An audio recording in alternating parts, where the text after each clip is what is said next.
Good morning. Welcome to another edition of Coffee with Tea. I'm your host, the amazing T Street. Today's mug is my FCCLA Virginia mug. It's one of my favorites because it has a lid on it, and I like that. Um, it allows me to keep my coffee warm. So shout out to Virginia's FCCLA. This morning, I wanted to talk about a topic that's kind of been heavy on my spirit and been waiting on me. So I said, I'm going to just tackle it today. I think that in this culture, we confuse busyness with productivity. And so we look like we're doing stuff. So people think that we're busy. And notice I said we, because I don't ever want to be that person who is indicting other people and not pointing fingers back at myself. Um, but today I want to ask you, are you making a difference or are you merely making waves? Yep.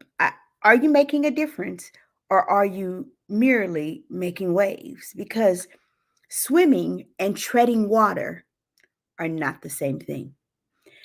You must be in the water to do both, but swimming and treading water are not the same thing. For a second, I just want to delve into what is the purpose of treading water? The purpose of treading water is to keep your head above the water and to conserve your energy. When I was learning how to swim and they would toss you into the deep end, they would tell you so that you don't get too tired. If you can't get back, you got to stop and breathe and just push your hands down. Small motions, doesn't require much. Kick your legs underwater and move your hands and press the water down. It'll keep you above so that you don't go under. And at the same time, you conserve your energy. Both of these are meant to be temporary states of being. It allows you to stay in one place while you're still breathing. You don't have to go anywhere because the moment you start to swim, you're exerting some energy. Can you see the cupped hands? Yeah, I was a swimmer. You're exerting some energy. So, treading water allows you to remain in one place while you're still breathing. While you're treading water, it allows you to assess whatever the situation is. So, when you're in the waters of life and you feel like you might drown, it's okay to stop for a second and assess the situation. It's okay to remain in one place for a period of time so that you can keep breathing. And there are moments in our lives where we feel overwhelmed and as though whatever is happening in our lives might consume us or drown us. So it's okay at that moment to just press down and just keep your head above water while you stay in the same place and kick your legs a little bit so that you can continue to breathe. But that's a temporary state.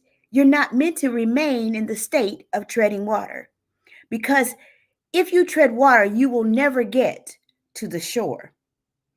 Mm. If you are going to get to the shore, you have to swim. Period. If you're going to get to the shore, you got to swim. It's a simple kind of process. People don't like to hear that. You got to do something. If you're going to get there, you got to do something. You got to start to move forward progression. Forward progression. Swimming will take you to where you got to go. It's okay to be in a temporary state of treading water, but make sure you don't make that your permanent way of life. Swimming requires some intentionality. What does it mean to be intentional? It means to be deliberate, to do something on purpose. So when you get done treading water and assessing your situation and conserving your energy, don't conserve it too long. There's too much work to be done. So the question that I pose of you today is, are you making a difference or merely making waves? Are you swimming or are you simply treading water? One will produce an outcome and one will keep you in the same place. I'm the amazing T Street. Today I want to encourage you. Start to swim. You weren't meant to tread water forever. Treading water is temporary. Swimming is deliberate and intentional and gets you someplace on purpose. Have an amazing day.